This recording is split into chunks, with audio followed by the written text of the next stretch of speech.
আসসালামু আলাইকুম প্রিয় শ্রোতা, আশা করছি সকলেই খুব ভালো আছেন। আজকে একটি ঘটনা বলবো আপনাদের সাথে। আশা করি ধৈর্য সহকারে ভিডিওটি শেষ পর্যন্ত দেখবেন।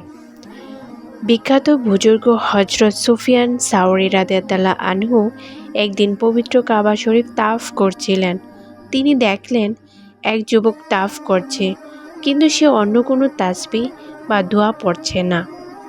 সে প্রতিটি কদমে কদমে শুধু রাসূল সাল্লাল্লাহু আলাইহি সাল্লাম পর দরুদ শরীফ পাঠ করছে।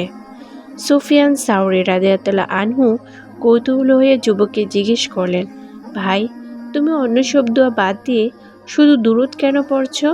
এর পাছনে কি বিশেষ কোনো কারণ আছে? যুবকটি প্রথমে তাকে চিনতে চাইল।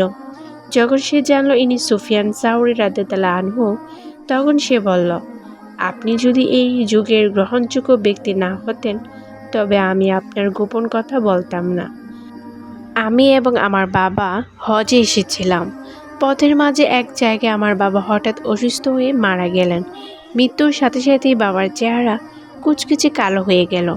বাবার এই অবস্থা দেখে আমি খুব চিন্তিত হয়ে পড়লাম এবং তার মুখের উপর কাপড় দিয়ে ঢেকে দিলাম।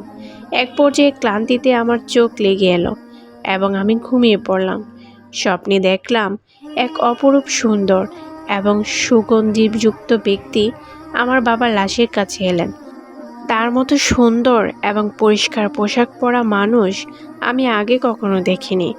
তিনি বাবার মুখের কাপড় সরালেন এবং তার পবিত্র হাত বাবার চেহারায় বুলিয়ে দিলেন।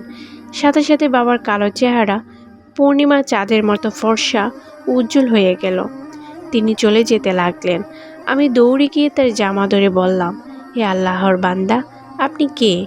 আল্লাহ আপনাকে এই বিপদের মুহূর্তে আমাদের সাহায্যকারী হিসেবে কেন পাঠিয়েছেন? তিনি মুচকি এসে বললেন, তুমি কি আমাকে চেনো না? আমি মুহাম্মদ ইবনে আবদুল্লাহ সাল্লাল্লাহু আলাইহি সাল্লাম, যার উপর কোরআন নাজিল হয়েছিল।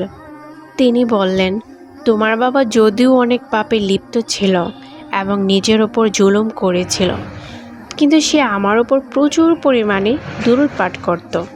তাই যখন সে বিপদে পড়ল, আল্লাহ আমাকে তার সাহায্যে পাঠালেন। আর যে ব্যক্তি আমার ওপর বেশি বেশি দুরূদ পাঠ করে, আমি তার বিপদে আল্লাহর পক্ষ থেকে সাহায্যকারী হয়ে আসি। যুবক বলল, আমি ঘুম থেকে জেগে দেখলাম সত্যি আমার বাবার চেহারা দবদবে সাদা হয়ে গেছে। বেশি বেশি দুরূদ পাঠ করলে দুনিয়া ও আখিরাতের কঠিন বিপদ থেকে মুক্তি পাওয়া যায়। সাল্লাল্লাহু আলাইহি ওয়াসাল্লাম। সুবহানাল্লাহ, কত সুন্দর একটি ঘটনা। এই ঘটনা থেকে আমরা জানতে পারলাম, যত বড় পাপই হোক না কেন, যদি আমাদের জিহ্বা সবসময় নবীর দরুদ পাঠ করে, ইনশাল্লাহ একদিন না একদিন আমাদের মুক্তি মিলবেই। তাছাড়া সবসময় দরুদ পাঠ করলে আমাদের দৈনন্দিন জীবনের সকল সমস্যাও সমাধান হয়ে যাবে এবং আখিরাতের জন্য খুব সহজ হয়ে যাবে।